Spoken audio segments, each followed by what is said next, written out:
we already sort of went over this at a very, very high level. We just talked about the legal infrastructure quite a bit. Luis, you want to take us through just a little bit more detailed overview of what you're about to talk about?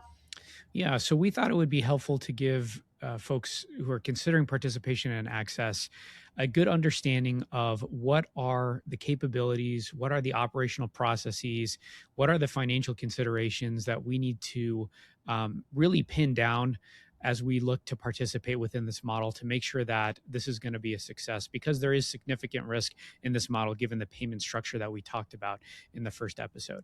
And so our goal here is not to necessarily be comprehensive, but to really kind of give the lay of the land with regard to what are the things that you need to have figured out as you go into this model and you participate in this model, because it's going to look very different than your typical types of healthcare reimbursement programs for the reasons we discussed in the first episode, and as we'll discuss a little more now.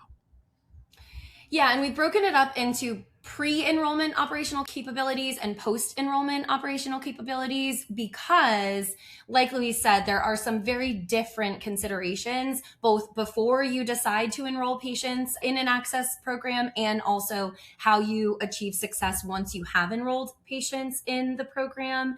So we've broken it out to sort of help you separate the two. And if you're a digital health company, you might actually be more valuable for a provider at that pre-enrollment stage versus the post-enrollment, or both, or one or the other. But I think that, I at least haven't seen a lot of folks talk about this in two different stages, the pre-enrollment stage and the post-enrollment stage.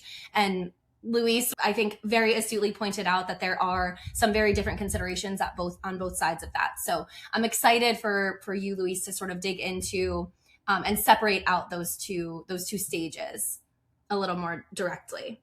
I forgot, we have this provider legal infrastructure really quickly, which is just sort of a part two of that first diagram that we showed. I already talked about it in a little bit more detail, so I won't spend too much time on it.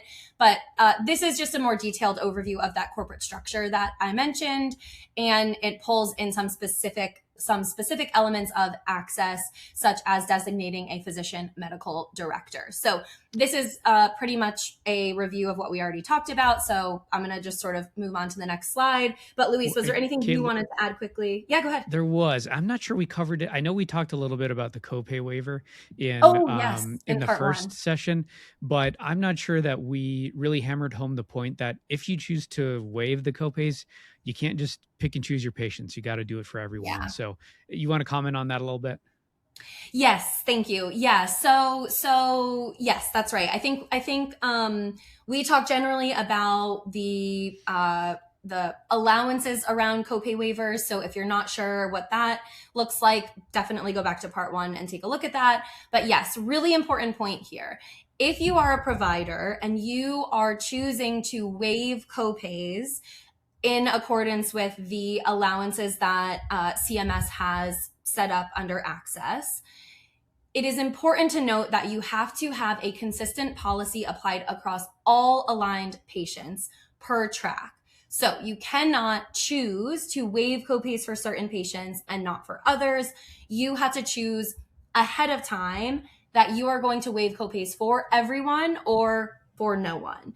That's important because, as we talked about a little bit in part 1, if you do waive copays, you are choosing to make less revenue, to collect less revenue for the services that you provide than you do if you collect copays. There is a federal law that limits Medicare to paying just 80% of the established reimbursement amounts for any service that they cover. And waiving copays does not allow them to then pay 100% of the reimbursement amounts that they've established.